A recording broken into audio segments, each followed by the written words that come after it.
qui était intéressant, ce qui m'amusait, c'était de rencontrer des jeunes musiciens et créateurs autour de Thomas Nguyen, avec un univers tout à fait personnel du collectif Yo. Et donc, j'avais à cœur à la fois d'amener une expérience et une certaine verticalité dans le travail de l'opéra, qui est vraiment ma partie, et en même temps, l'envie de me fondre dans un collectif et de travailler la main dans la main dans des choses que je connaissais pas, d'être surpris et assez joyeux, et c'est ce que je ressens. Voilà. C'était un petit peu ça, je dirais, mon mantra.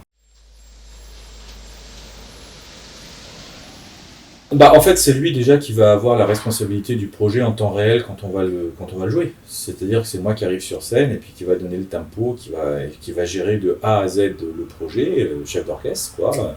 Il est là à la fois pour que ça se passe bien, pour récupérer éventuellement, je sais pas moi, un musicien qui part une mesure trop tôt, va falloir le récupérer, un chanteur qui part pas, va falloir le calmer, faire partir les autres. Enfin voilà, c'est tout un travail de l'instantané du spectacle.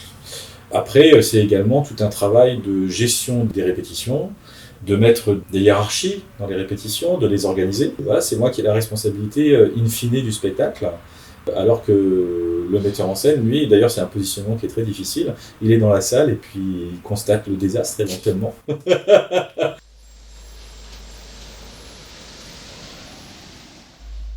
Donc en ce qui concerne la musique contemporaine, moi, comme je suis enseignant, j'ai l'occasion de faire beaucoup travailler de jeunes chanteurs dans des créations contemporaines d'opéra ou de musique théâtrale. Donc je trouve qu'il y a un élan ces dernières années avec le retour à l'idée que la musique contemporaine pouvait se nourrir d'une forme de tonalité, d'une forme de classicisme dans les harmonies, c'est-à-dire qu'on n'est plus dans la destruction du langage, on est dans le retour à des langages qui sont peut-être parfois empruntés même à la pop musique, au rap, à la musique répétitive. Moi j'ai fait travailler beaucoup de Philippe Glass qui est dans cette mouvance, et donc je pense qu'avec la musique de Thomas on est exactement là-dedans.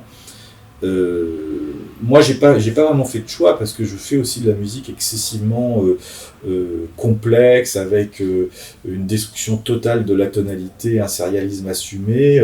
Mais moi, ce qui compte, c'est la rencontre en fait, c'est l'humain. Au-delà du langage contemporain, c'est d'un seul coup, on a quelqu'un de vivant qui peut nous expliquer sa musique, qui peut nous diriger dans sa musique, qui peut nous expliquer son langage. Après, c'est l'exigence de l'opéra. L'opéra, c'est un art populaire. Donc, est-ce que l'exigence de destruction du langage musical et donc la perte de la reconnaissance par le public populaire est compatible avec l'opéra? Je ne sais pas, il y a beaucoup de débats là-dessus. Je pense que c'est intéressant de revenir à des éléments musicaux plus simples, qui sont accessibles au plus grand nombre et qui servent l'action théâtrale. Voilà, ça c'est mon point de vue.